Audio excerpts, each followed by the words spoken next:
Well, with that prognostication that Jaron got out of me, I'm gonna go ahead and kick this thing off. I don't see that Rex was able to join at this juncture, so I'm gonna go ahead and just jump right in and share my screen and get into it. Um, so welcome. Thanks everybody for joining. This is a the new officials clinic for TWA. I'm not going to go through introductions. We're all from kind of different spots. I've seen some pretty familiar names down the list here. Um, just to be clear, this is kind of intended for brand new officials. Um, but by all means, listen in. I see some familiar names on the coaching side as well with Steve. Thanks for joining. If you're a new official in the Houston area, this is basically the same slide deck I'll be going through here in a couple weeks ahead of our on the mat training session. So just to be kind of forewarned about that. Sort of the agenda we'll go through. This is the basics, man. Target audience here is first year officials, any chapter leadership or senior officials that kind of help with training. I'm glad you're here. This is again might be helpful for you. I'm happy to share these slides and anything that we do here in Houston. I think it's been pretty successful.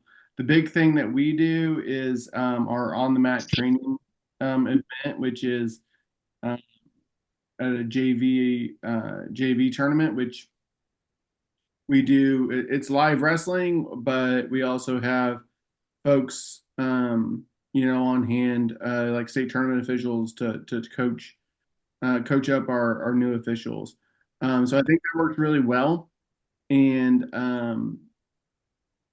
but so this is meant like this slide presentation and conversation is meant as a precursor to sort of an on the mat training session. Mark, did you have a conspiracy to have everybody join like 7 minutes past or They are they are coming on now. You're right, uh they are. hearing a lot of dings. All right, man. They're Uh, all coming in. but anyway, so like this is meant as a sort of precursor. We used to do it kind of all at the same day, but we kind of ran out of time most mornings. And so 5 or 6 years ago, we started having a this type of presentation uh, to kind of help ease the transition. And then the other thing we do, and again, if there's any chapter leadership, just as an idea, as you're getting folks trained up, we do a post clinic, post on the mat training event clinic where we cut up a bunch of video and just review it with each other. No harm, no foul, good, bad, ugly. And so it's, I think that kind of sequence of three things has worked really, really well. But anyway, if you guys want these slides, by all means reach out. We have quite a bit of material that we've put together for brand new officials over the years. But new officials, welcome to TWA. It's a good group of folks, and obviously, um, this is meant for you. So target audience, first year officials, disclaimer, this is in no way, this is basically like kind of on the mat stuff. This, you really need to be in your rule book and your case books. And even if you think you know them, get in them, read them, take the test, and get ready for the season. Um, this is just kind of officiating 101, kind of the way you can put yourself on the map. Um, Last note that I usually include, man, if you're in doubt, phone a friend.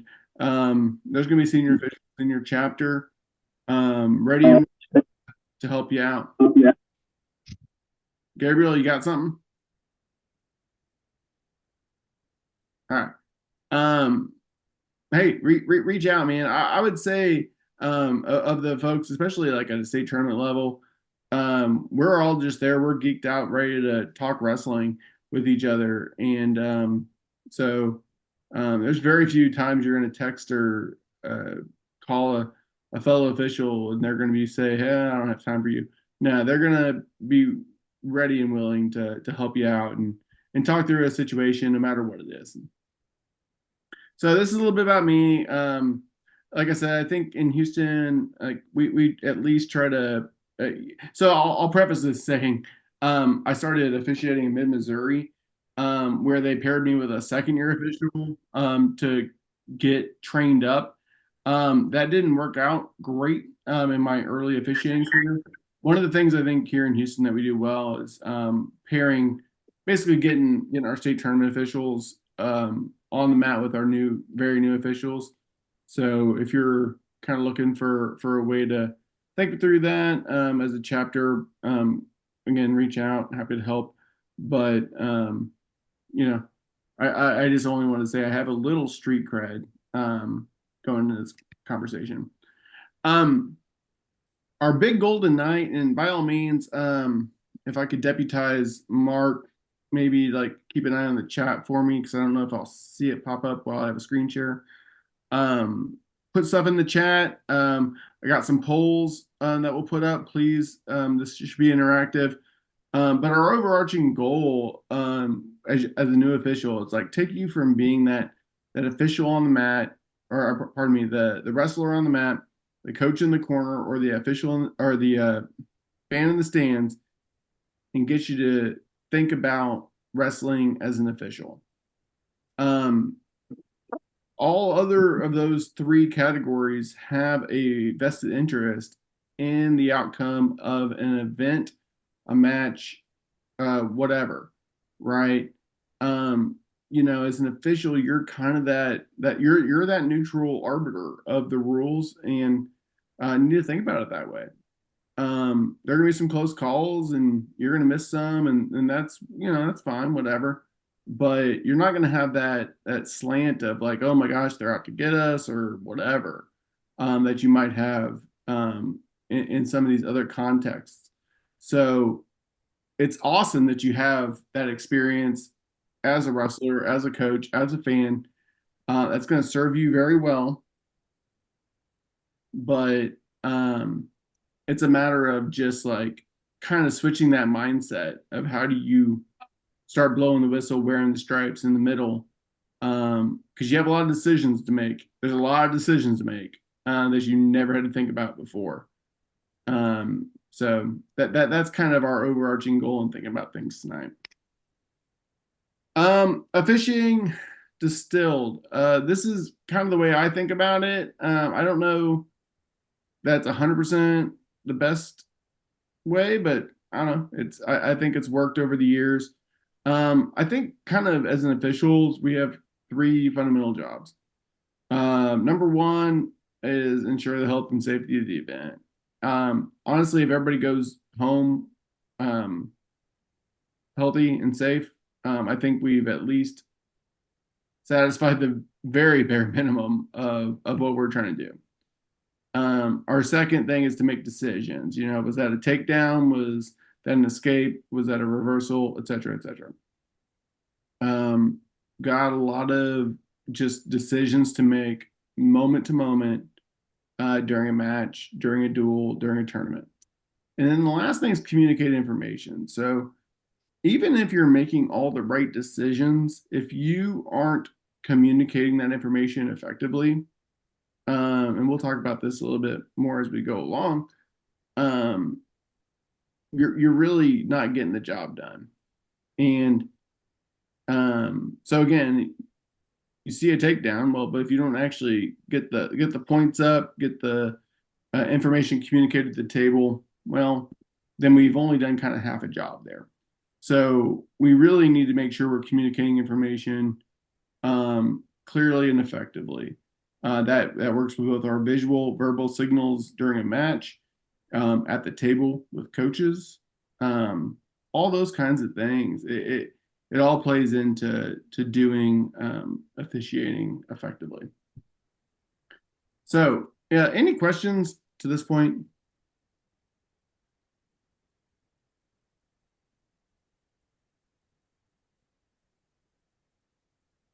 All right. Well, I've been apparently very clear, which is all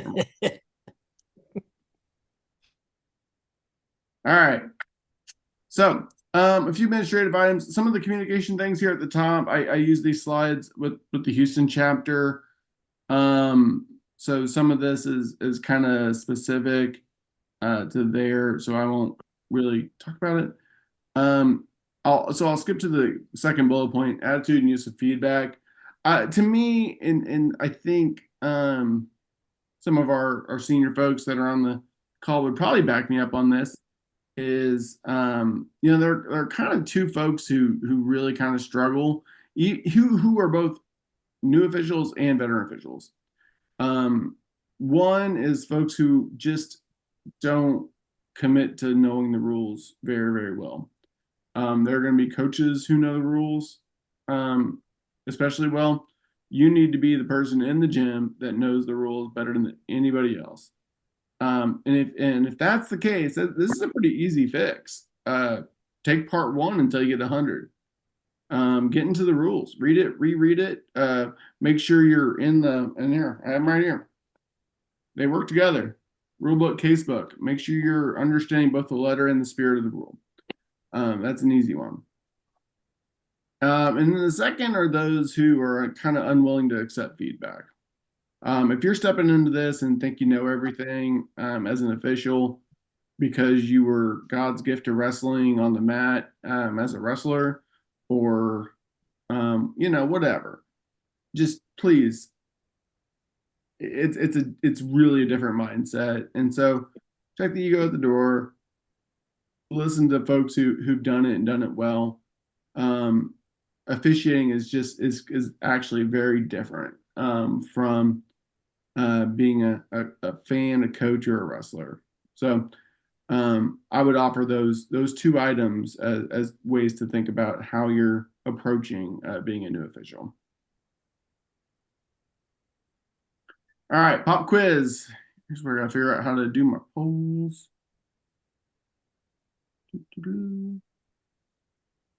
More polls quiz. All right, polls up. How long does a wrestler have in the advantage position to return a wrestler who stood up? And then second, true or false, all potentially dangerous moves shall be stopped immediately. I don't want these to linger too much. This is only a way to actually be somewhat engaged here. If I find out that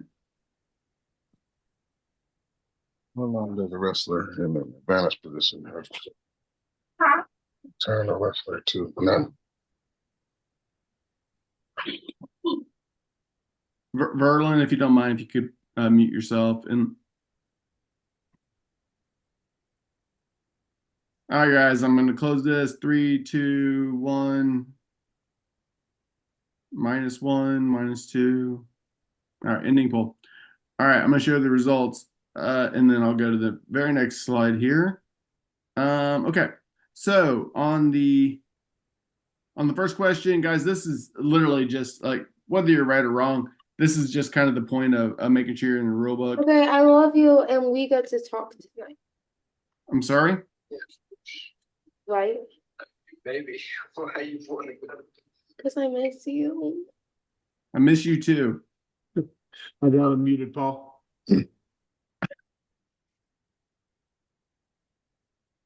Okay. Sorry. That was funny to me. Okay, so first poll. Yeah, what's the answer? So everybody got the majority got it right here. None of the above, right? Wrestler stands up, has to return 5 seconds, reaction time. Y'all double check it, man. It's just needs to make an attempt to return the wrestler to the mat. So there's no black letter rule about that. So again, just one of those things. Like if you go to the table and say some one of these things to the coach, you're not going to be correct. Second one, all potentially dangerous moves shall be stopped immediately. The answer is false. Again, know know your PD moves. In fact, all headlocks, front headlocks, and headlocks, side headlocks on the back, those are all considered potentially dangerous moves. We don't stop them very often. We can for various reasons, but we don't stop every potentially dangerous move immediately. So know your PD moves and understand when we actually stop them for getting to the limit of natural motion. So anyway, guys, no hard feelings if you didn't get it quite right. It's Well, I got a question. sure. So when would you call stalling on their feet if he's not taking them back to the mat? No, great question, Steve. There's no hard and fast rule about it, right? If they're not making a return attempt, um, I think there's a lot of kind of gray area in context there. Is the bottom wrestler fighting hard on hands? Is the top wrestler, to me, an attempt, like, is he have a lock and then putting some hips in? There's no hard and fast rule, and that's kind of part of what the point I was trying to make is it's up to you as an official then to make an assessment of when no attempt's been made and him for stalling. Got it. All right, moving on along. All right, appearance conduct. Who wore it better? Let's put another poll out in the field.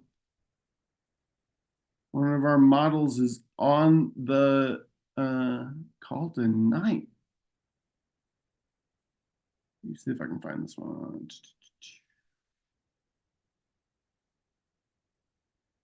Unfortunately, they mixed up all these polls.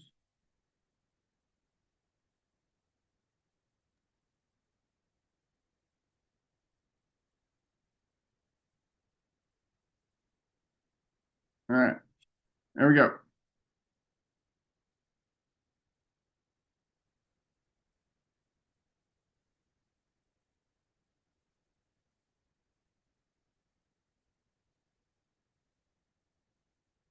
All right, folks, I'm going to end this one and share the results.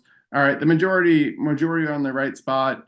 GQ, JQ here, Jaron, letter C. I mean, look, he looks sharp on the mat. He's not sloppy in any way. Guy in the middle, he's wearing jeans and wrestling shoes with an untucked shirt. Guy on the letter A, man, he's that's just sloppy, bad. Shirt's coming untucked. Just bad, just presentation altogether. So one of the big things here, guys, just looking professional. We're a professional organization, just making sure you're put together with everything that you should be. Just neat appearance altogether. Paul, can I add to that? Absolutely. Yeah, the key here isn't that you look so well on the mat for the sake of looking good. It's the respect you'll get from the coaches, from the fans, from the other officials, actually, that you look sharp at all times. I mean, if you're walking around with your shirt untucked, and the respect you'll get in the corner is going to be minimal. This is a big part of this. Yes, we want everyone to look good, but on top of that, you'll garner a whole lot of respect by looking sharp at all times and in proper uniform at all times. Absolutely. All right, moving on along here. We just a little bit more on the appearance, conduct stuff, guys. Professional, calm, confident, relaxed. Mat presence is a term we use quite a bit. It's one of those things that it's hard to tell you exactly what it is, but you kind of know it when you see it. A lot of experience, and as you get more and more matches under your belt, you'll kind of feel that just like in control of the mat piece of it, and it's the piece that sort of distinguishes the good and great officials. You can be calling everything right, but if you look or feel like you're sort of uncertain, it's hard to I won't say take you seriously, but it's like you just convey that confidence when you know, right? So that's what we would consider mat presence. Watch some senior officials. It looks effortless. Why? Because they've called thousands of matches. So highly recommend getting in your chapter and just watching some senior officials, guys, state tournament officials. Then they make it look like it's nothing. And then the other thing I'll mention is like just like the cooler heads will prevail type of perspective. Stuff's gonna get hot. I mentioned this at the top. The coaches, the wrestlers, the fans, everybody has a vested interest in how this thing comes out. The official, are the indifferent party here. Comport yourself as such, right?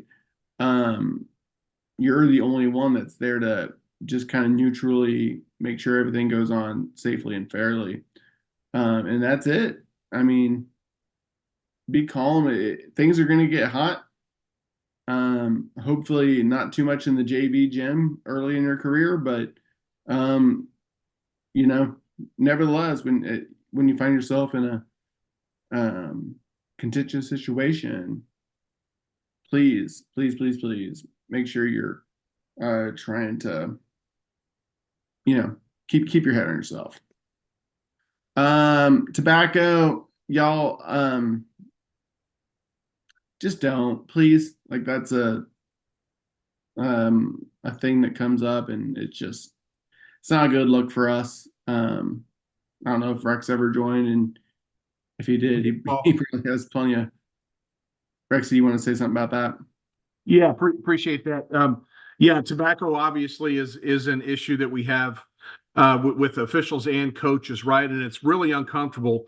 The rules on that from the UIL are that it's a flagrant misconduct if any coaches are caught with tobacco, and we need to make sure that we don't cast stones from from glass houses and things like that, and have officials who also use tobacco but then try to enforce that on a coach, because that's really going to get us in a lot of trouble, and we don't want to be hypocritical with that. So we need to, like Paul said earlier, want to make sure that we at all times are the most professional person in the gym whatsoever, and are the rules expert in that gym as well. And so we've got to make sure that we, since we do have the authority there to make those rulings on that we also follow those rules to the T, because of anything, hypocritical on that side. We don't want to come back on that. So yeah, tobacco at absolutely all times is not to be on our person or in use in any way from an official.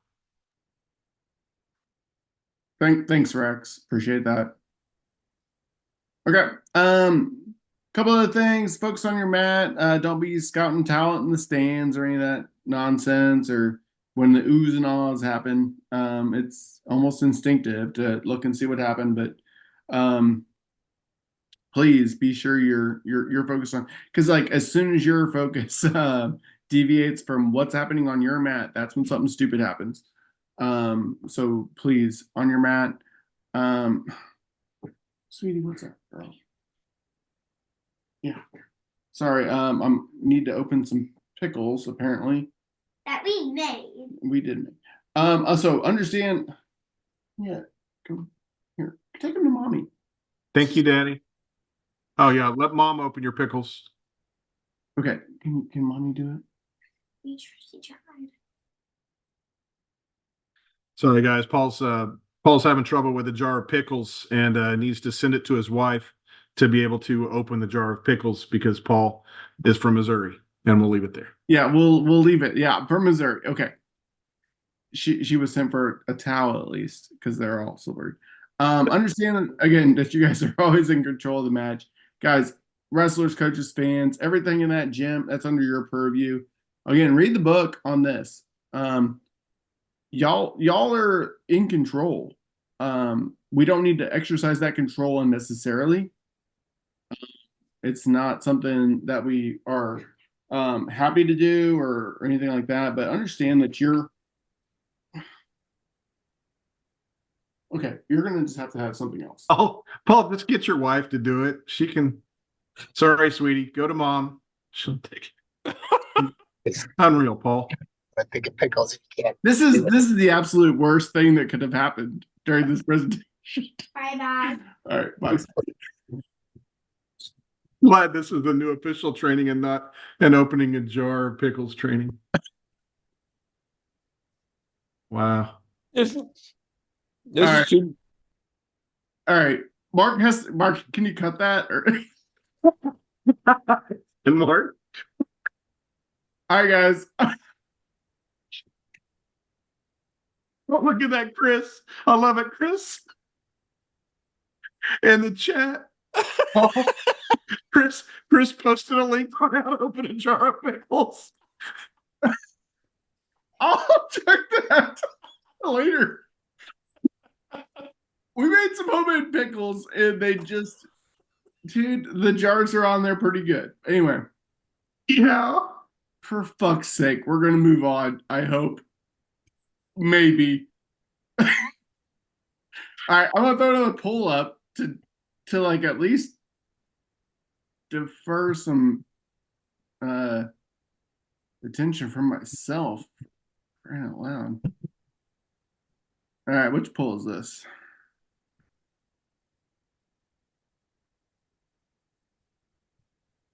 All right, poll 3. God damn.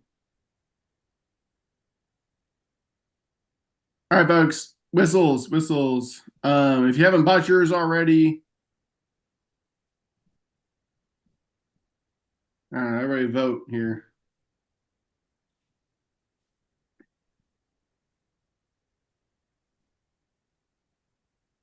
I feel like I need to go get some sort of hammer to bust that thing of pickles open.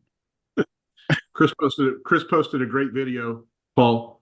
Apparently, you put a spoon under the lid and use your dominant hand to force the tip of the spoon. I'm not sure if you're aware of your dominant hand or not. They're probably both non-dominant hands. At this juncture, that's completely true. What does it say about also trying to speak through a presentation?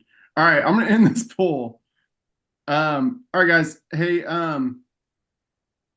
so I just showed the results. I'm gonna go ahead and say, hey, letter B is the answer here. So number 1, it's black. So if you answered C, don't do that. A, that metal whistle is no good. D, what we were actually looking for, if you haven't bought it yet, Fox 40 is the brand to get, and I actually got mine right here just to put on the show. And if you haven't done it, the cushion mouth guard, the CMG, I highly recommend, because I like chewing on mine like a crazy person, I guess. So if you ever like played football and just chew on your mouthpiece a bunch, get the cushion mouth guard one. And you can do the same thing all day long. You got to stop lying. You got to have some self-control.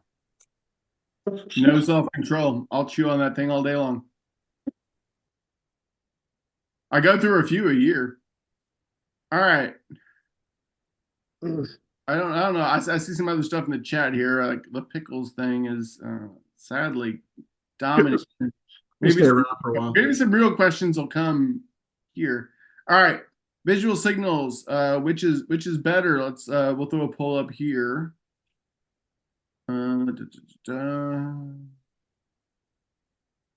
Unfortunately, this interface makes me have to click a couple times. All right, there we go. Oh, and then there's a bonus question. What's the signal for no near fall?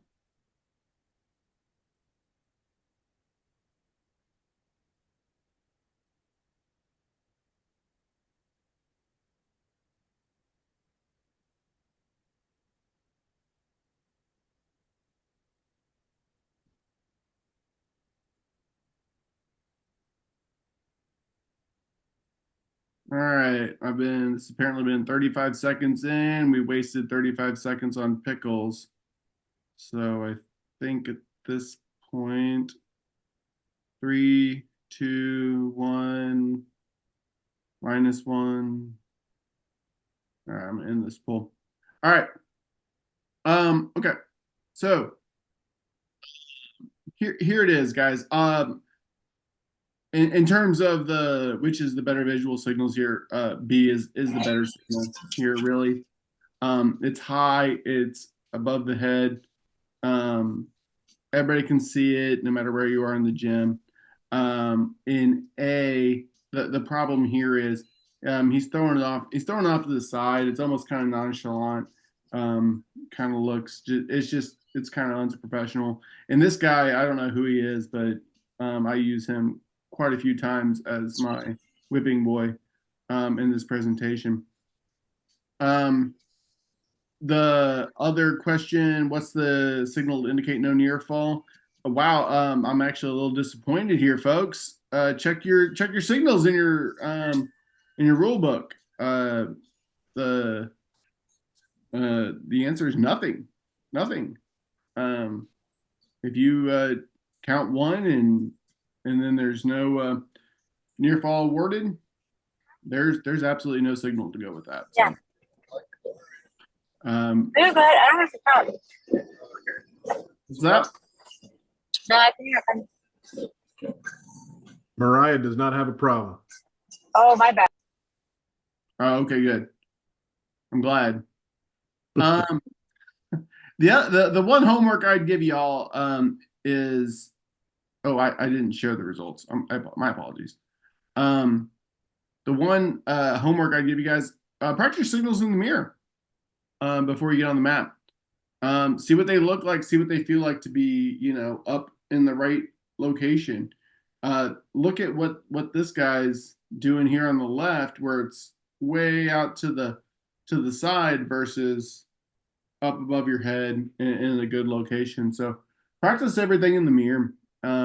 It sounds silly, but it'll help you kind of really feel what it looks like to give a good visual signal, and that includes neutral, your start signal, everything, not just the points. All right.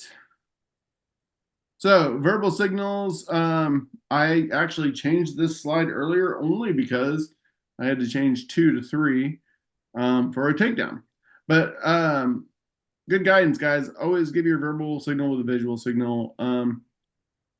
If you're just kind of lazily putting up the takedown, be sure you're being demonstrative with it verbally as well. We want to be loud and clear every step of the way. That verbal signal is imperative. It's the primary signal to the wrestlers. They can't see when you put a hand up in the air. And that's a key signal to the table workers as to how many points are being awarded at any particular time. I would say in general, and I think I kind of gone back and forth with a few folks, you should probably have your whistle in your mouth most of the time when wrestling's underway. Take it out during stoppages. I like having my whistle kind of at the ready in my mouth to get on it in a hurry for a PD or an out of bounds situation.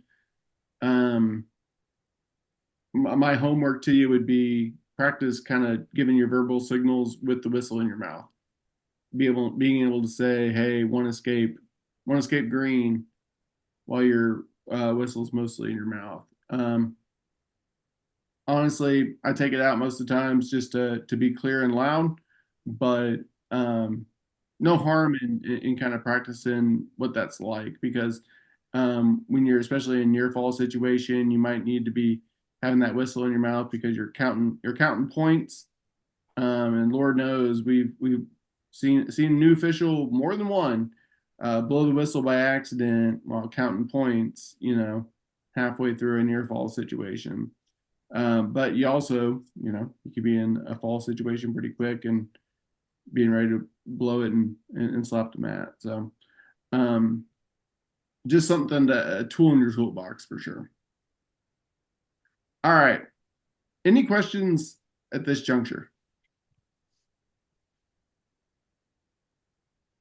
Any other suggestions on how to open a jar of pickles? All right. That was really embarrassing for me. So there you go. All right, guys, positioning. We're gonna go through a little bit of positioning stuff here. Number one feedback I give to new, and I would guess Rex, Mark, I don't know, Ken, I think you were on. Jaron, you were on. Just other senior officials. Number one feedback I give to new and some veteran officials is to back up. Man, you guys were, most of you were probably wrestlers, and it's exciting to be in the action. But look, I mean, look at this dude. He's counting points, and man, if he extends that arm, he's gonna hit that dude's elbow. I mean, he can smell their armpits if he wanted to. He's right up on him. The biggest advice I can give y'all is to back up. It's things get exciting. You take 3 steps closer to the action, and then all of a sudden you never know. You're basically on you're touching them. You know, don't believe me if you'd like, but it happens consistently. All right, a few other positioning things to think about. For me, it's like avoid being stationary. Like, don't get like if you're just kind of standing in one spot, you get bored. Not much is happening. Kind of lose track of the match. To me, it's always be looking for a better position. You know, if you're always making small changes in your positioning, just a little bit better position, a little bit better position, you're never going to find yourself like completely out of position. And so that's sort of the way I approach it in terms of officiating a match on positioning. The second point, just like hustle into position. Y'all, you don't want to be the lazy official who's always behind the match. So be sure you're on it when you need to be.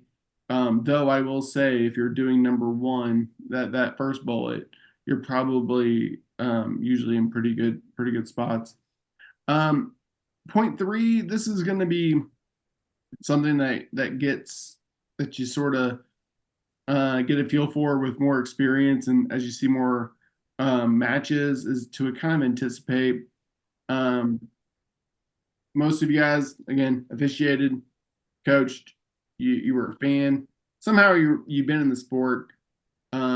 You know a double leg only goes one direction. You know a half Nelson only goes one direction. You can kind of anticipate that action. But the big thing is, and this is the key, you can get into position, but don't anticipate the call. We don't want to be starting near fall count ahead of when they're actually in near fall criteria. We don't want to be awarding takedowns ahead of when the takedown actually happens. But you have the opportunity to get ahead of the action because you kind of have a feel for the way way wrestling works. And then the last point there is kind of work to the short side of the mat. Basically, you know, especially in neutral, just work yourself towards the area where you're closer to the boundary line. We all look pretty dumb when we're calling a out of bounds situation from 28 feet away. We have that every opportunity to work our way towards the short side of the map. All right. Talk about starting a match. Which is better? We'll play both of them here. And then let me launch the poll.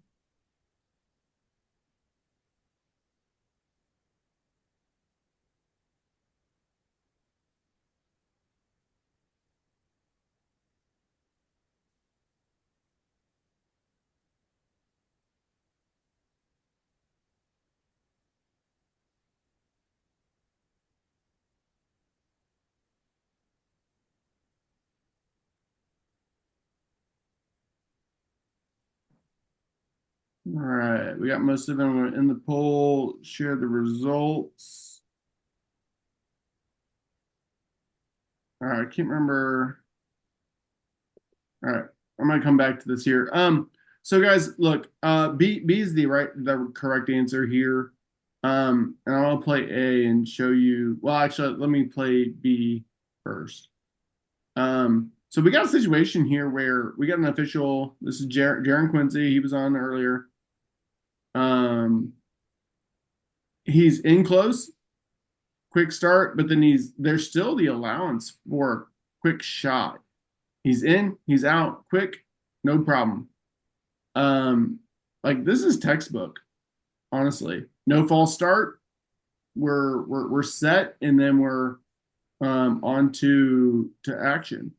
Here in A, think about if you had the same action or the same attempt at a quick shot here in A.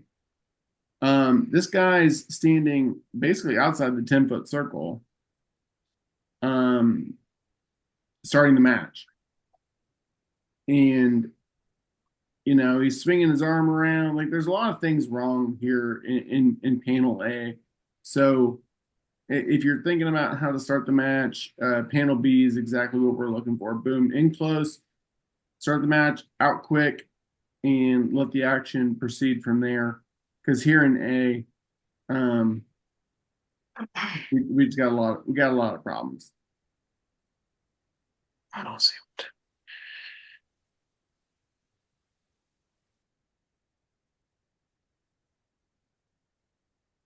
All right. So starting the match just in general. So position yourself in the middle of the map between the wrestlers. This is like at the very top of the match.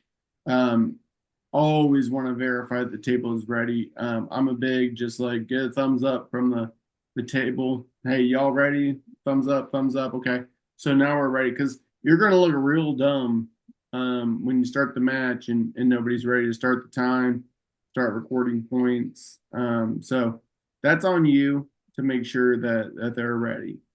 One of the things we teach here in Houston is that nobody shakes hands without you telling them. Basically, position yourself in that middle of the mat until you're ready to start. Don't let them just be kind of hanging out, shaking hands, like ready to go at the middle of the mat, and then you're all of a sudden wandering up. Boom. I'm in the middle of the mat. I'm ready to go. Okay, you guys are ready. Boom. Here now, let's shake hands. Another thing too, be sure you pause like before starting. This is kind of this has become pretty customary over the last few years. Before there was some very quick starts, both in neutral and in referee position, but I don't think that this has become an issue. But just be sure that you're having a fair start with everybody stationary, and then whistle and signal together. That was the other thing I had a problem with block A in the last slide. The guy is swinging his arm around, doing all kinds of things. When you're making that start, whistle, start, and we're out. We're ready to go. It's not lackadaisical. It's very sharp. It's clean, and we get a clean start most of the time. A lot of the false starts that you see or that you may call were probably caused by you. So let's be sure that we're being precise and crisp on our starts, our starting mechanics, so that we're not causing anything. All right. Any questions to this point?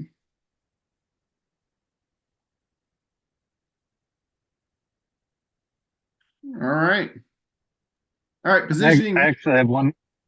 Sure. Go ahead. Uh, I haven't had a chance to look at the rule books, but do we need wrestling shoes to be on the mat, or just regular tennis shoes like non-slip soles work? I highly recommend not wearing wrestling shoes, just because if you're like me, your feet would be in dire pain by the end of the day. Some like cross, Okay. just all black cross trainers. I wear a New Balance cross trainer. Okay. Something like that is usually a pretty good bet. Okay. All right. Sounds good. Thank you. Sorry. Yeah. All right. Neutral positioning. So kind of the guiding principle, kind of always looking through the action. My rule of thumb is if you're seeing butts, you're probably in bad position, and that's pretty broadly applicable, even if you're in a control situation. So basically, if you have got wrestlers kind of going head to head, you'd want to be looking through that action rather than behind them, only because like it'd be pretty hard to see certain potentially dangerous or illegal action. Um, I'll reiterate to keep your distance. There's really no advantage to being close, especially in neutral. And the last bullet point is actually something I say to a lot of new officials. Challenge yourself to call the match from outside the boundary line when in neutral. Like uh, there's maybe some potentially dangerous situations where you want to be closer, but it's pretty rare that you need to be any closer than outside the boundary line um, to during neutral action. So that's actually a good little kind of training technique for yourself. Is just try and stay outside the boundary line, and I think you'll reap the benefits of better perspective. Um, just especially in neutral situation. So, good or bad position? This is poll 6. Our esteemed state president is the subject of this poll. All right, give me a 1 to 5, Mr. with the red arrow there.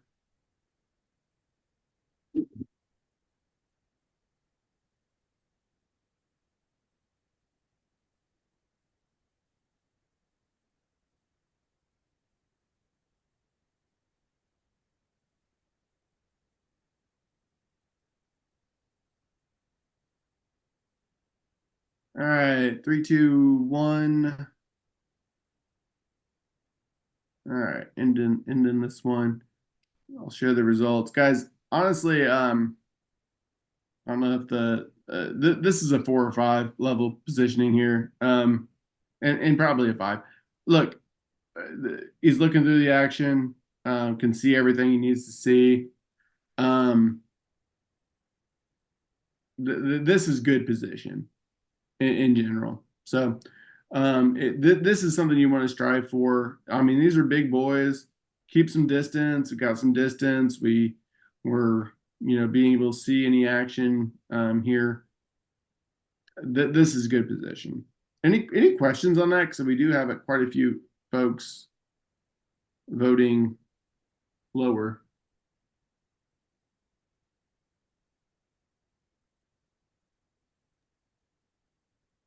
You really didn't specify if 1 being high and 5 being low.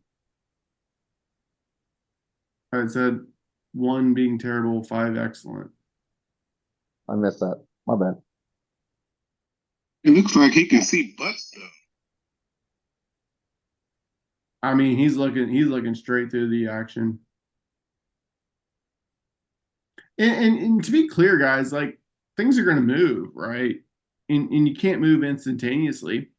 But all things considered, especially because we're to the short side of the mat, that action. I mean, he's only got like 16 people in the corner, but like we'll let that slide for now.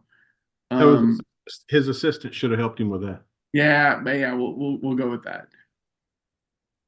But action could go quickly to the corner. All things considered, this is really good position. And if you're, I guess I'd be curious if you don't think it is, where you prefer to be. Because if it's me, that's right where I'd want to be. Yeah, it's basically same here for me too. I just kind of fat fingered it. I meant to put a 4, put it as 2. No sweat. And I think the only thing I'll say is like as you get on the mat and you sort of feel it as you're officiating matches, this is the sort of stuff that'll become more comfortable to you, right? Especially as you feel yourself out of position. So anyway, we'll move on. All right, stopping the match. This isn't in the rule book. This is a me thing, mechanic that I teach. Stopping the match, 3 steps: blow your whistle and give the stop sign. Too many people just kind of are nonchalant about that. State why the match was stopped. Whatever, out of bounds. It was an illegal hold. PD slapped him out as a fall. Whatever. And then, assuming it wasn't a fall, state the position, coming back. Just real quick, boom. We got green on top, red's on bottom, whatever. We're neutral. In general, we'll want to try and return to the center with the first wrestler, especially if actually in all circumstances, come to think of it. Go out of bounds, boom. First wrestler's hustling back. We're back there with them. We're ready to get set. The biggest thing, and that's bullet number 3 here, is do not turn your back on the wrestlers. Mentioned earlier, like as soon as you turn your back on the wrestler or you kind of let your guard down, that's inevitably when something stupid happens. So you're going to look real dumb if somebody throws a punch and you were walking back to the middle. So don't let that be you. Never turn your back on the wrestlers. Go back. You can go back, but you can turn your back and kind of back into the circle. No problem. You can see both wrestlers. Just keep an eye on all the situations. All right, stopping the match. This is poll number 7. I'm gonna go ahead and throw the poll and then start the video.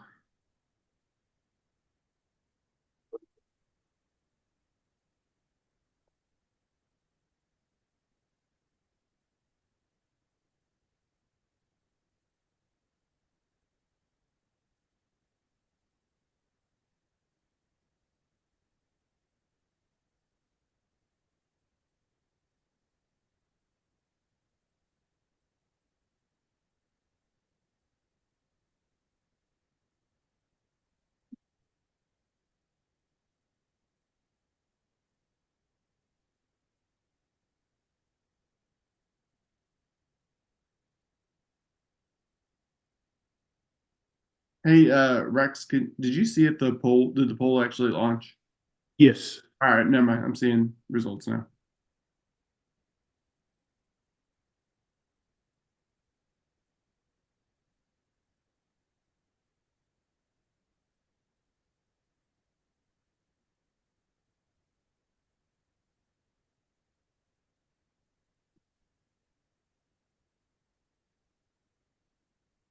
All right, we're a little over a minute into it.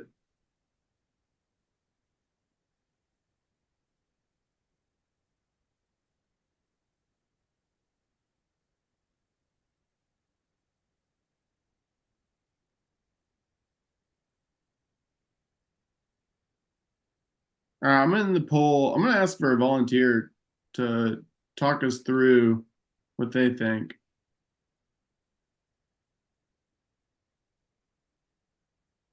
Anybody?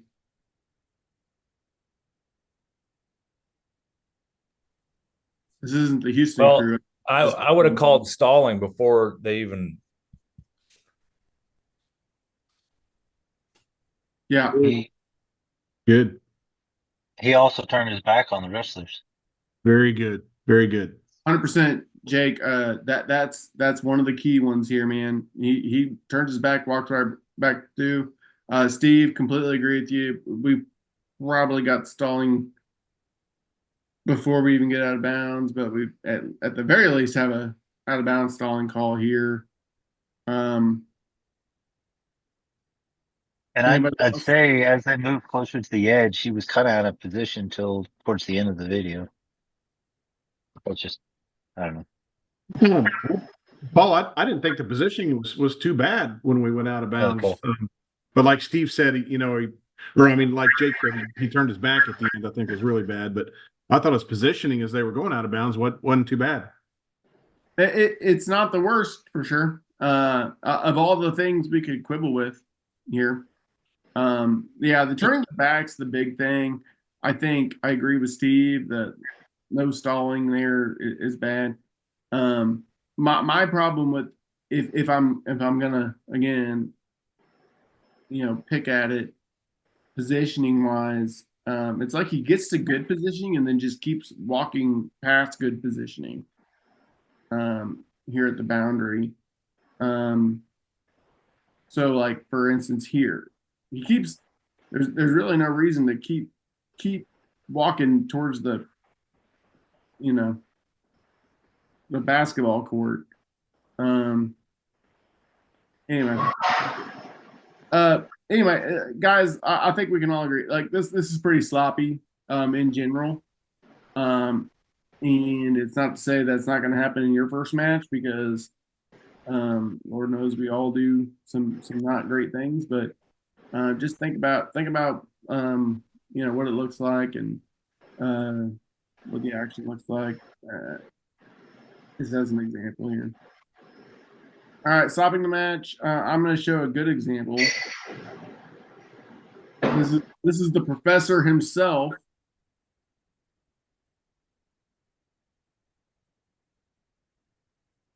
And we're not really looking at the action. We're just looking at the mechanics of stop, out of bounds.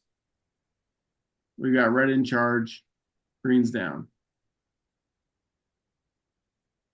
So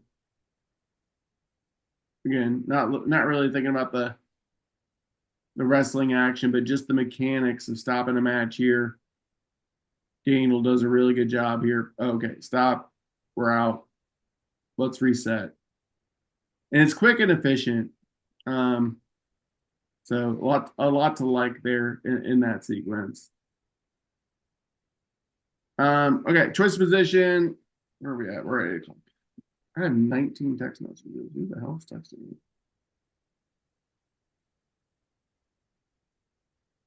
All right. Second period. All right, flip it.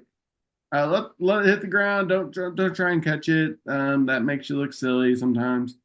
Again, just quick ask, red choice. Let them make their choice. Too much verbiage there. I don't know that actually helps. Take choice from the wrestler, not the coach. That's just good practice. And then once you get that choice from the wrestler, communicate it at the table, verbally and visually, come up with a way to just do it that makes sense. Be clear. Make sure that they're understanding that they're looking at you, first of all, and then try not to mix wristbands and a disc sort of thing. So match those up. Just good practice. And so then third period, opposite wrestler choice. Just figure out a way that works for you to keep track of who has choice. Some people do the facing the butt technique, which is basically whatever color is facing your butt in your back pocket. I do a front pocket, whichever wrestler has choice. I just put it in my front pocket. Don't even have to take it out. I just know which one it's in. Boom, that's the side of the choice. Some people have smaller ones. They tuck it into their wristbands, stuff like that. Just figure out something that works for you that you can do consistently.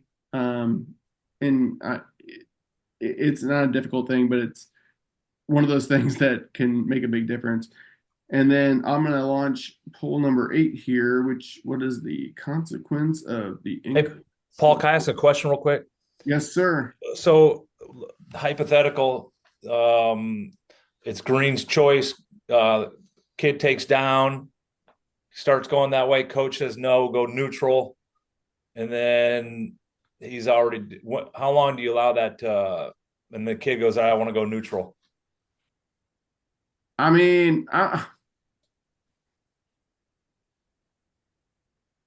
going to get myself into trouble here probably a little bit. I mean, depends on the level of competition.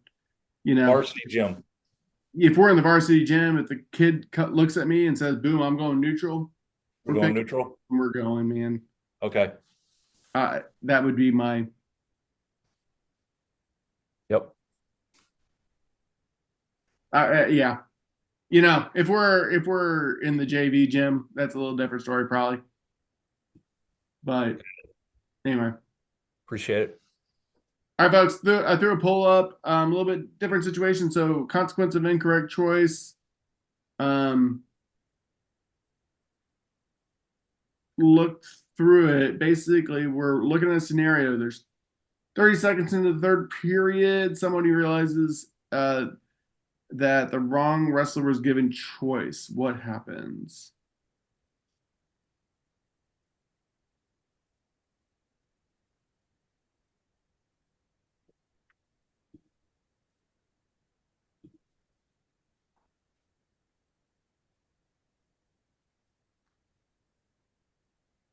All right, last call for answers.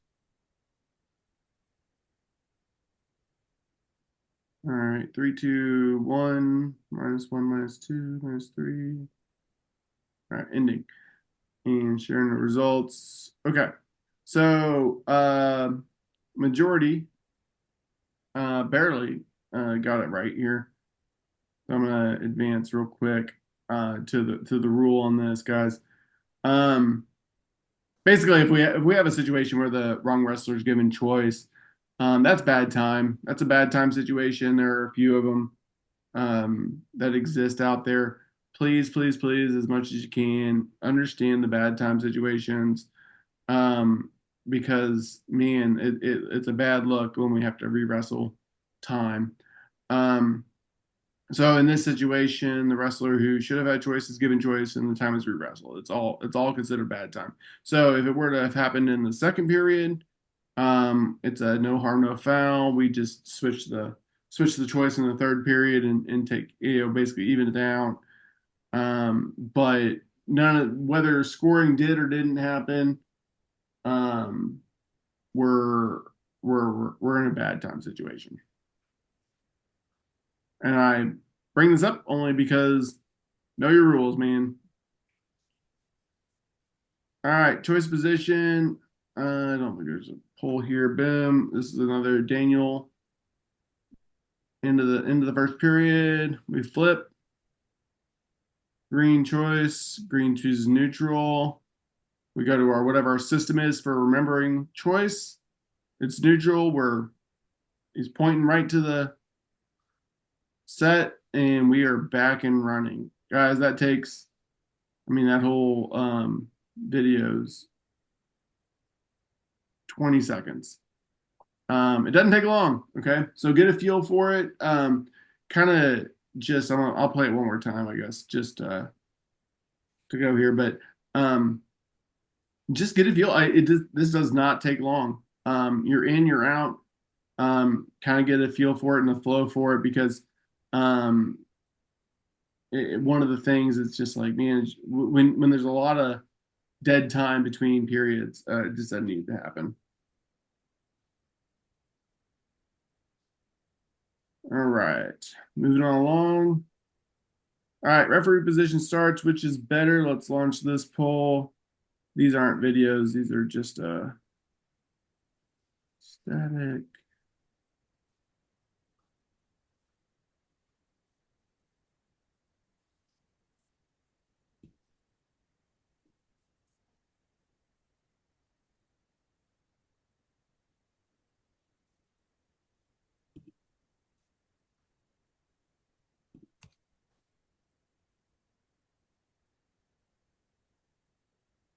Rex, you hadn't joined, but man, you just keep putting stuff on wrestling when the Chiefs are on TV, man.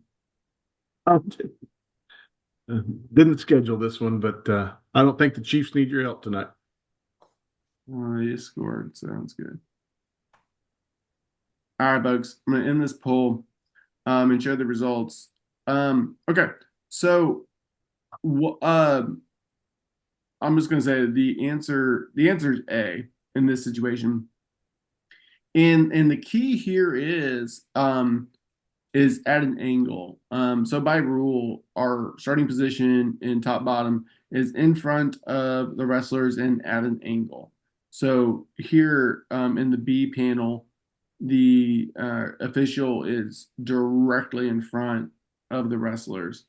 Versus in A, we got Mr. Clever Pita here, in front of, at an angle, great position. He's stationary. We're all good. So just be cognizant of that. The other thing too, I'd say, is look at the distance, kind of just the separation. So in A, you've got Kleber here near the boundary line. In B, you've got I don't know, Pennsylvania gentleman number 2 here, that's very close to the 10-foot circle. So but both he's very close and he's directly in front of. So that's a couple knocks on him. So are there any questions on that? I guess just looking at the polling that we'd like to discuss before we move on.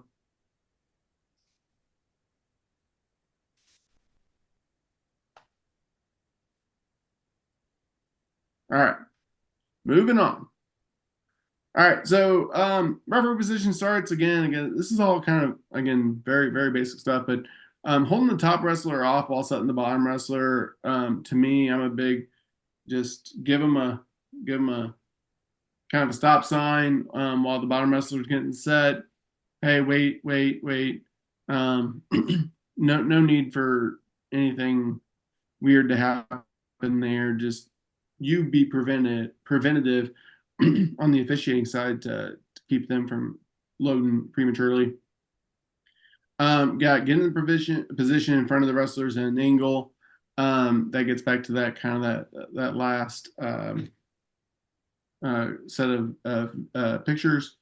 Set the top wrestler while getting in position or once you're in position. So I'm somebody who, I got the bottom wrestler. I usually back towards that boundary line as the top wrestler is getting in position. The big thing is, and this is the big thing, is bullet number 4. Be stationary by the time that top wrestler is set. We don't want to be the ones that are causing false starts in these situations with any kind of excessive movement. Get yourself into place. If you're still moving, you can definitely cause a false start. And that we showed that video earlier where the official was doing a neutral start and his arm was kind of moving all around. Same situation here. Boom. We want to be a statue by the time that everybody's set. We're a statue. We're ready to go to hit set, pause, whistle, signal at the same time. These mechanics, it all sounds kind of pedantic if I'm being honest, but you'll see it, man, the number of times that false starts occur just with kind of poor or sloppy officiating mechanics. So and I can't emphasize enough on these stops, starts, these sort of situations, just being crisp and clear with your moves. Top bottom positioning, just kind of general stuff. Work your way out front. When I say front, usually towards the head of the bottom wrestler. You don't have to chase every move. You're able to see most things from various locations. If we talk about pinning situations, we talked about anticipation a little bit earlier. Anticipate that action and be in position. We really want to be making sure, especially this year with the rule changes in favor of the 2, 3, 4 points, on the 2, 3, 4 counts, making sure we're in a good spot to see when they're in criteria. Don't want to be counting near fall from our feet. Kind of looks lazy. Like, yeah, there's some feet to back situations where there's exceptions, but if you're just standing up, looking nonchalant, waving your arm around, especially when the stakes have become incredibly high, that's no good. No fishing for pins. That's a Midwest thing. Rex probably knows about that. Same as I do, man. Putting your hands up under to see if the shoulders are down. No, we're not fishing for pins. Just get down in good position, have a look, and see it. And then the last thing too is I mentioned it earlier. Back up, man. Keep your distance. It's so easy to get sucked into these situations and be right up in their business. give yourself some space. If you give yourself 3-4 feet extra space, you're going to see it 1,000 times better. And again, that's going to come with some experience. It's going to come with doing it incorrectly many times. But give yourself some distance. You'll be able to see both shoulders. You'll be able to see whether you're inbounds or out of bounds. You know, if you're, something's still inside or not. Man, if you're right up on it, it's just not gonna help. All right, top bottom position. This is poll number 10. Let me launch the poll and I'll play the video.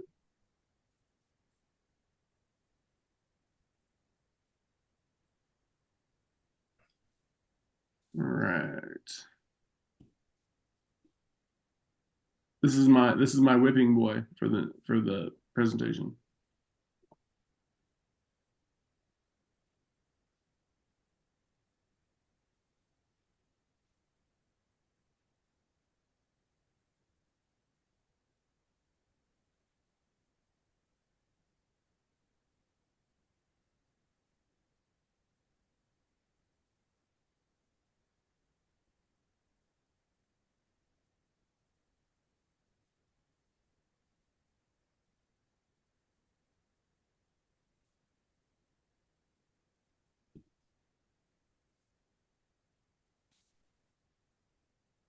Yeah, let's watch it one more time here.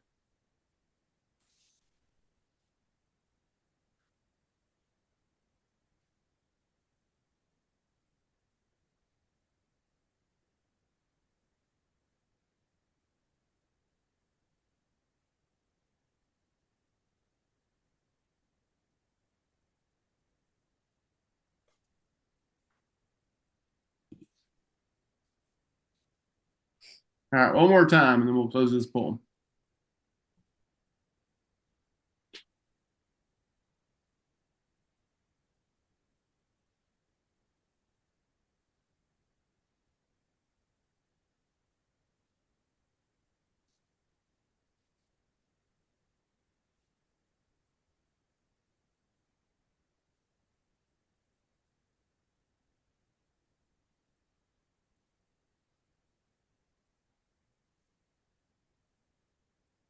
All right.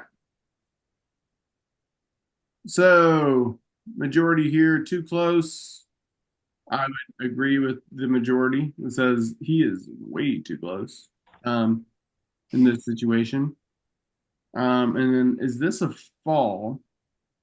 There may be a fall in here somewhere, but when he slaps the mat, it is definitively not.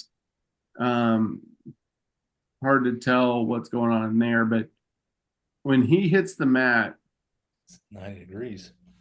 yeah, he's 90 degrees. I don't know who said that, but all right, hold on. So you can see that right shoulder is basically straight up off the mat. And this to me, guys, is the epitome of why not to be too close. If he's backed up a little bit, he can see both shoulders. He can see that this is not a fall. Otherwise, but he's trying to see if the maroon wrestler wore his deodorant this morning. And, Hey, Paul. Yes, sir. Also, years ago, an official right where that guy is right now took that left knee right to the temple. Oh, Steve, I didn't enlist you, man. I got that video later. Oh, I'm sorry. I was in the corner when it happened when I was in the corner and I had to go in there and stop the match. So tell me if this is actually you in this video that I use. Okay. All right. But no, I got the same point. Okay. Yeah, but no, to Coach Lisa's point, yeah, you get too close. It's a safety issue for yourself as well. So, all right, let's play this one. This is poll number 11. Time we got? Okay, we got to hustle up here. I do want to play that video. Yeah.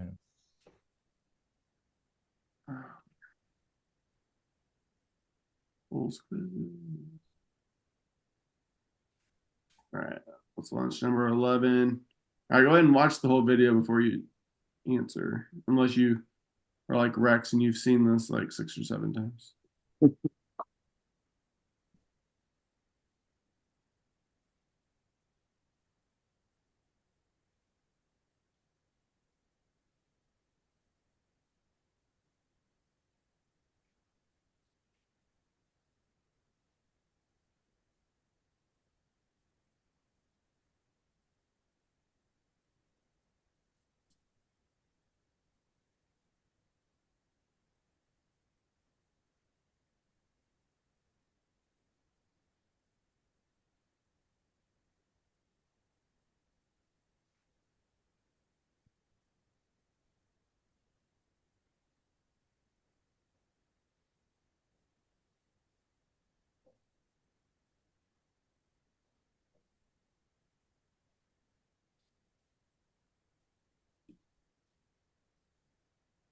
All right, last time here.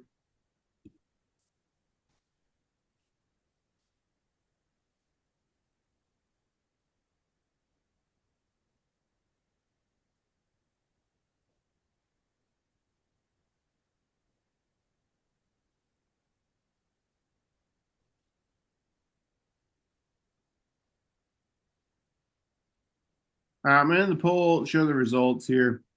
Um, so, yeah, luckily we're all agreeing this guy's too close. I think he touches them once and might have a second time in this sequence.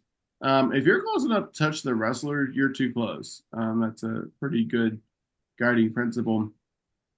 In terms of if this is a fall, I'm gonna direct you all to the actual rule here. Pinning area needs to be in contact with the mat for 2 seconds. 2 seconds. If that was a fall, it was a touch fall at best. So I say that only because I feel like we as officials have a tendency to call falls a little too quickly. We probably verge on it far too quick, on way more on the quick side than we do on the slow side. And that was probably one of those situations. The shoulders hit the mat, he slapped the mat, and we were done. I don't think we hit the threshold for a fall there. So just something to think about, and something because I'll share this from one of my first events. I was brand new, and I got excited every time they hit near fall. I just 1, 2, just start counting, right. I mean, I might have ripped off 5 seconds in like 2 seconds. I think the same thing happened here. So something to think about. And then, all right, here we go.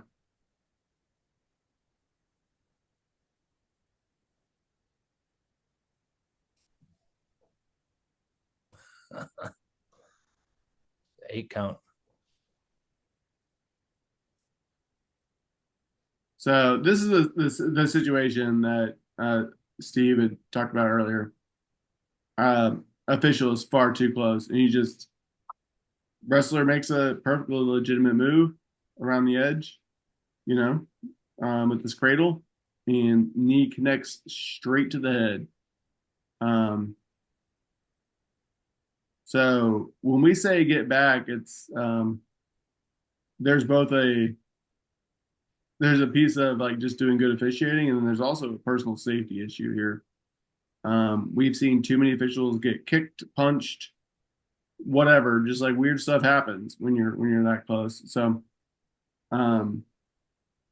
I'll Steve, was this the video you were talking about? No, that was not it. So it's happened multiple times. So yeah, it has. You have to share that one with me to use in future years. Okay. Actually, Rex, if you don't mind, I was going to throw this to you. Hey, Just sure. Very, very important here, especially as a new official. You're going to have coaches go to the table and question calls that are there. You'll learn from your rules interpreters and from your commissioners and from your executive board at the local chapters several techniques to be able to talk with coaches on this. But just know some of the just know all the bullets that Paul has here. The coach can go to go to the table anytime they want and request a conference. That doesn't mean you stop the wrestling right there every single time, and you'll learn that through your trainings on that. Basically, you want to get to a lull in the action or whenever something significant is not going on at that time to be able to stop and then address the coach on that. But again, Paul talked about it earlier. You want to make sure that you are the one in the gym who knows the rules better than anyone else there. That does include the coach on that. You want to make sure that your body language itself is not confrontational. And a lot of times that involves going side to side with the coach. The coach will be at the table wanting to talk with you. If you come up face to face with that coach, it's kind of a confrontational body language type of position. What we try to teach our new officials is to go side to side, go shoulder to shoulder with that coach, so it's not confrontational, and listen to what it is that they have to say. Let them come up with their argument or their question, whatever it is that they have. Don't interrupt. Don't go to the table with a preconceived notion of what you believe that coach is going to question. We all believe, for the most part, 95% accuracy that we know what they are questioning. A contentious call, a takedown, a reversal, a control type of situation, a timing issue, those types of things. We probably know what they are going to. However, we want to make sure we give them that opportunity to express their concern on what it is, because of the fact that due to support of the rules, if it's not an interpretation issue between you and the coach that you realize maybe that you called the call wrong, that coach gets a misconduct penalty. So if that coach is going to earn a misconduct penalty, we want to make sure and give them their say and give them their due time and their conversation at the table. And lastly, make sure you answer the coach's question and get back to the match. And we say this, and Paul has this in here for this purpose. If that coach have an answer to be able to give to that coach, and the way we'll respond to that is, coach, what is your question? If the coach comes up there and gets into some diatribe about, oh, there's no way that was a takedown, it was on the edge and he didn't have control by the time they went out of bounds, and he didn't have a supporting point in whatever, and that coach is there, you don't have to respond with all the reasons why they did have control and why you took it down. There was no question asked there, right? That was just a comment, and that was a complaint against your call, right? And so if it's a complaint like that, end that up with, coach, what is your question, right, on that? And if it comes down to a judgment call in that type of situation and they are questioning your judgment on that call, the penalty there is a misconduct, and the coach gets a misconduct penalty on that side. So again, listen to what they have to say. Make sure that you're non-confrontational. Let them speak first. But then, what is their question? If they're questioning a call, what question do they have? And then answer that appropriately if needed and get back to the match. Paul? yes, sir. Appreciate it, Rex. Now, if anybody ever has any questions about how to handle coaches at the table, talk to Rex. He's the master. We got it. All right, guys. Last thing I'm going to cover tonight here, spaghetti wrestling. I'm going to show a video. It's a couple minutes long. I'm only going to show it one time. I'm going to throw a poll up alongside of it. But a couple things, just like spaghetti wrestling, man. Stay patient, and it just, as things are getting excited, let that action play out. Rex is actually the one that taught me would rather be a half a second late than half a second early, right? We don't want to be, throwing our three. I'm having to get into the habit of saying three now, too early, right? We want to stay in good position. Don't relentlessly chase everything. But the last thing, man, this fourth bullet point couldn't be more important. Breathe. All right, man. It like things get exciting. We don't want to get too tight. We don't want to be the ones that are wound up in the action. So I'm gonna go ahead and move on to this signal scoring. A couple other things. How cool is this? 12. Cool.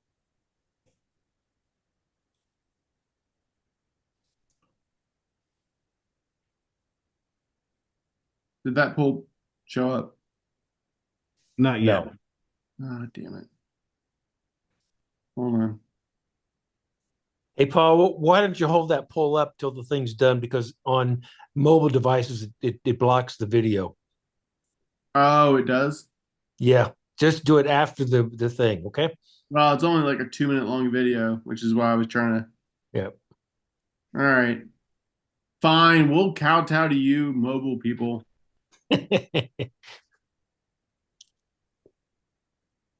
Well, anyway, the poll's going to come. It's going to discuss positioning, signals, scoring here. So enjoy.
All right. I'm going to go ahead and launch that poll. I can get to it.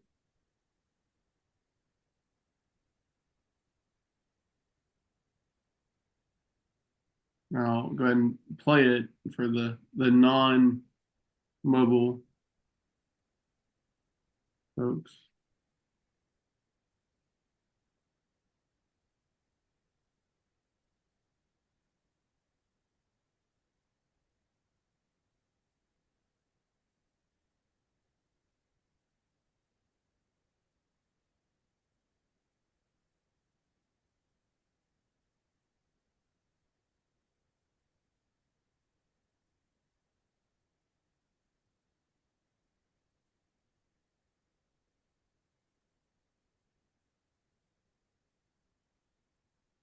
If you're on Sorry the about poll, make sure you scroll down too. There's four questions on the poll.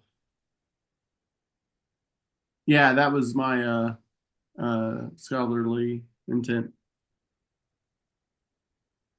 But yeah, folks, we're running just a few minutes late, and I do apologize. This is the kind of the last video poll.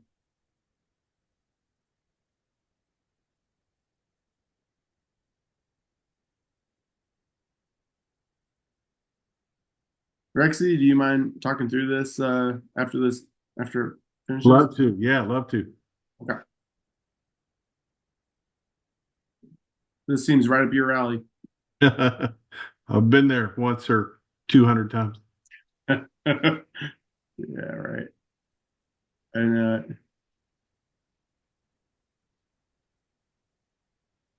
right, I'm gonna go ahead and end the poll, and we got pretty much everybody having answered, so I can show the results. All right, Rex, take it away. Hey, yeah. So it looks like the answers are kind of over the board here for the most part. Positioning is 3. That's probably fair on that. And does anybody want to speak up on why the positioning was 3? I think If 5 is the he got a best. little he got close sometimes. Yeah, Yeah, yeah. so I was gonna say we're Steve, too you're close. right. He got close and wrapped up in the action, right? It looked like he really got wrapped up in the action there. Anybody else see anything on positioning that you'd like to talk about? And well, in his defense, that action was all over the damn place. So It yeah. was. You're exactly right, Omar. The action was all over the place, which is another reason why we want to stress backing up, right? If that action gets into that spaghetti type of situation and it's all over the place, that's even more reason to take a couple steps back so that your vision, can get a wider angle of what it is, and you don't get wrapped up in those turns there. I know, especially you as new officials, won't be working with an assistant official, for a while, especially on JV matches and things like that. But however, this official has an assistant, and so one of the things you'll learn over the next couple of years is working with an assistant is not to take the whole match all by yourself. That assistant official can take the other side of the match, and so this referee here you see will rotate around and around probably 4 or 5 times during the scramble, like he's the only person on the mat.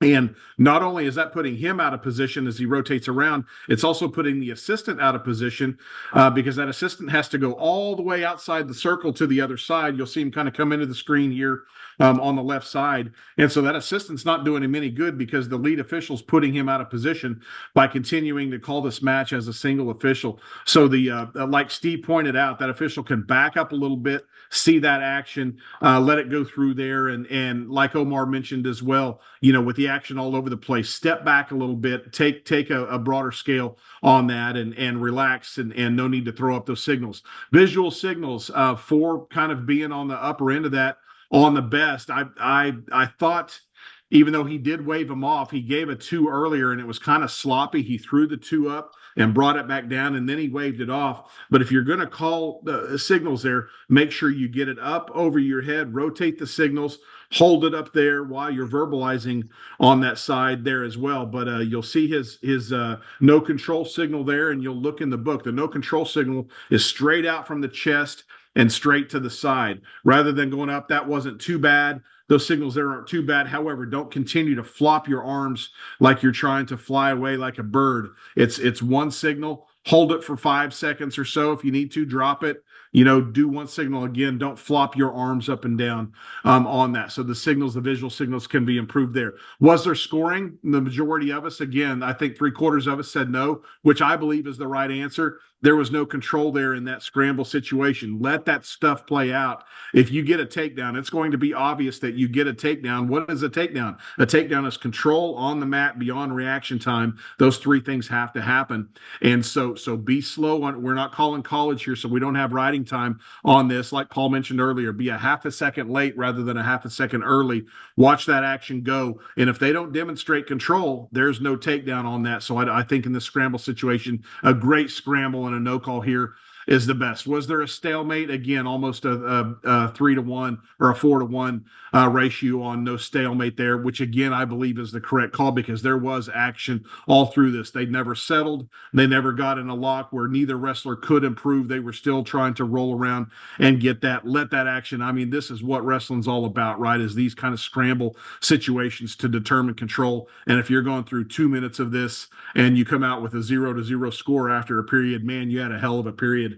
And that's awesome. And that video is going to be used for training as you go back and watch your mechanics and your positioning on that. So yeah, so great job on this. I thought his signals could have been better. But yeah, the positioning, as long as you move back, use your assistant if you have one, and just watch that action and let that action play out. Make sure that it stays in bounds is your best bet here. Paul, anything on that? No, sir. I think his positioning is pretty good. Again, I think it's a little different because he has an assistant that didn't leverage. But I mean, he's not chasing it too much. But the signals, I mean, he's demonstrative with that no control, which guys, I think that's kind of one of the points. Like if you have something to say, make sure it's being said both visually and verbally. The other thing, sorry, just the only other thing I would maybe add to this questionnaire in the future, I meant to, is if there's a potentially dangerous. There's a couple of situations there where we might go potentially dangerous. So just something to think about. Anyway, to me, this is a really great wrestling sequence, and it's the epitome of me. Is like, to me, it's like we don't want to insert ourselves as officials into really great wrestling action. There, he did throw a takedown there that shouldn't have been thrown, in my mind. So yeah, sit back, get some distance, and man, just let it play out. If there's a takedown, boy, it's going to be there. Right. And otherwise, that was a really amazing sequence. So hey guys, I'm gonna bring it back here to kind of where I started. Just to close this out. To me, again, this is the Paul Hamilton theory on officiating. We got kind of three fundamental jobs. One, boom, if everybody goes home healthy and safe at the end of the event, we've at least hit the basic thing that we went out to do that day. So ensuring the health and safety of the event for everybody is our paramount responsibility. The second thing, boom, make the decisions, read your rule books, get up on your casebook, make sure you're aware of everything you need to know. And then the last thing is and make sure you're communicating information effectively, verbal, visual, on the mat, off the mat when you need to, at the table, as Rex described very very well. These are the three things. If I were to say what officiating is, these are the three things we need to do. So, with that, I'm done. Rex, do you have anything else you'd like to add? The only thing I'd like to add, Paul, is all of you are registered and appreciate doing that. That's why you've been invited to the meeting and participating on this. Get in and read those forums, right? Those forums on our website are going to be picked up pretty quickly and pick up pretty quickly as we get into rules discussions and sharing some videos out there. Paul will have some things. Daniel Rawson will have some things out there. Officials from around the state will have things out there that we'll put there and review those. Go out, watch those videos. Try to consider what calls you may have in those, and then listen to some of those senior officials on not only what they would call, but why. Getting in their heads on why. Don't be afraid to ask the questions. It's not a dumb question, right? We're all learning on this, and ask why. Some of those things are there. Have a bit of a thick skin on those. Get in your rule book. Know the rule book on that side. Those are the hints that will get you into this. But participate in those forums. Communicate. Read what some of those officials are putting out there to kind of help your style get together on that, and just watch as many matches as you can. And the other thing too is if there's opportunities for other varsity matches that some senior officials in your chapter are doing, then there's an opportunity for you to go and be an assistant there, or be an observer, or sit mat side, or whatever it is there. The more wrestling you can see and the more mechanics you can see from an official standpoint is going to help develop your style and get you more comfortable on the mat as well. So really glad to have you. Thanks for registering and participating in the clinic tonight. And I really want to throw it out to Paul for putting this together and putting these polls out and showing a lot of these videos. I think it's very, very helpful. And we want to continue to do this throughout the season. So Paul, thanks to you. Really appreciate it.